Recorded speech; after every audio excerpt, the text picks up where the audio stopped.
आपण बघताय एबीपी माझा. दिवसभरातली सगळ्यात मोठी बातमी अर्थातच उत्तर प्रदेशमध्ये भाजपने मिळवलेलं उत्तुंग यश. आणि त्या ठिकाणीच नाही तर आत्ताच आपण प्रेस कॉन्फरन्स बघितली. भाजप अध्यक्ष अमित शहा असं म्हणतात की मणिपूर आणि गोवा या ठिकाणी देखील आम्ही आमची जी आहे ती सत्ता स्थापन करणार आहोत. तर त्याच्याबद्दल त्यांना आपण विचारूया की काय नेमकी त्यांची इक्वेशन्स आहेत, किंबहुना त्यांचे प्रवक्ते आपल्यासोबत आहेत. आपल्यासोबत आहेत आता भाजपचे प्रवक्ते केशव उपाध्ये, त्यांचं आपण स्वागत करूया. राजकीय विश्लेषक अभय देशपांडे आणि प्रशांत दीक्षित सर देखील आपल्यासोबत आहेत. दिव्य मराठीचे महाराष्ट्र संपादक काँग्रेस प्रवक्ते राजू वाघमारे आपल्यासोबत आता चर्चेमध्ये आहेत आणि आपचे प्रवक्ते फारुख अहमद हे देखील आहेत. या सगळ्यांचं स्वागत. पण सगळ्यात सुरुवातीला आपण उपाध्ये सरांकडे जाऊया. केशव उपाध्येजी, मगाशी आधी गडकरी बोलले, त्याच्यानंतर आता अमित शहा देखील बोलले. फिल्डिंग फुलटू लागलेली दिसते तुमची.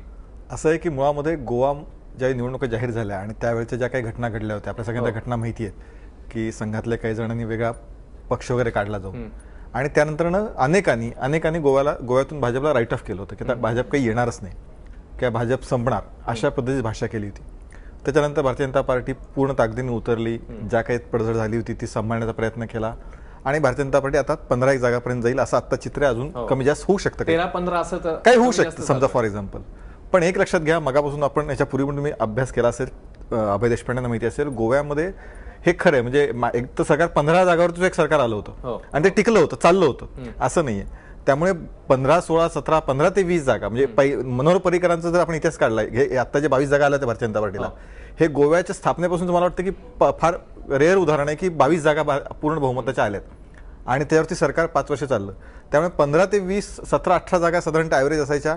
आत्ता गोमंतक पार्टी, जी महाराष्ट्र गोमंतक पार्टी तिथली, ती आमच्याबरोबर आहेच आहे, पूर्वी होती ती, आत्ता इलेक्शनच्या शेवटप्प्यात ती वेगळी गेली होती. त्यामुळे ती आमच्याबरोबर येईल, कारण शेवटी काँग्रेसचा सगळ्यांचा एक आधार आहे, काँग्रेस विरोध असणं हा सगळ्यांचा आधार आहे.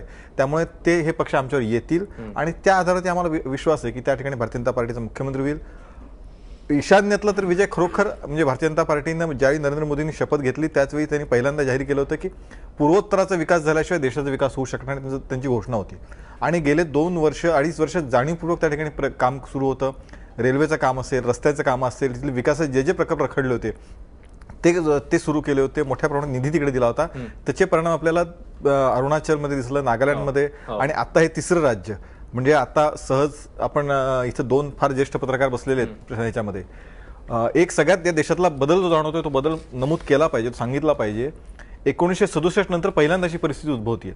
1967 पूर्वी या देशामध्ये एक छत्री अंमल होता काँग्रेसचा आणि 67 साली पहिल्यांदा बिगर काँग्रेस किंवा प्रादेशिक सरकाराला सुरुवात झाली. आत्ता तुम्ही देशाचा नकाशा डोळ्यासमोर आणून बघा.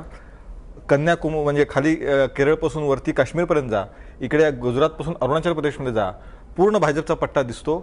एक अपवाद कर्नाटकचं एकमेव राज्य आता काँग्रेसकडे, मोठं राज्य ज्याला सायझेबल राज्य, आणि ईशान्येतली 3-4 राज्य सोडली तर म्हणजे काँग्रेसकडे आता काही नाही. भारतीय जनता पार्टी पूर्णपणे सगळ्या याच्यामध्ये जिंकलेली दिसते. हे जे चित्र आहे हे 40-45 वर्षांनंतर पुन्हा आज भारतीय जनता पार्टीसाठी आलेलं आहे आणि अनेक वर्षाच्या प्रयत्नात आलेलं आहे. आणि त्याच आधारावरती आम्ही बोलतोय की गोव्याचं भारतीय जनता पार्टी सरकार बनेल, त्यात काही शंका वाटत. ठीक आहे, कॉन्फिडंट आहेत केशव उपाध्ये. दीक्षित सर आणि देशपांडे सरांना देखील काही बोलायचं असेल माझी खात्री. आणि काँग्रेसचे मुख्य म्हणजे आत्ता फिगर्स जास्त आहेत, त्यामुळे आपण राजू वाघमारेंना देखील विचारायला पाहिजे की त्यांच्याकडनं नेमके काय प्रयत्न होणार आहेत. पण एक छोटासा ब्रेक घेणार आहोत, लगेच परत येणार आहोत. पाहत राहा एबीपी माझा.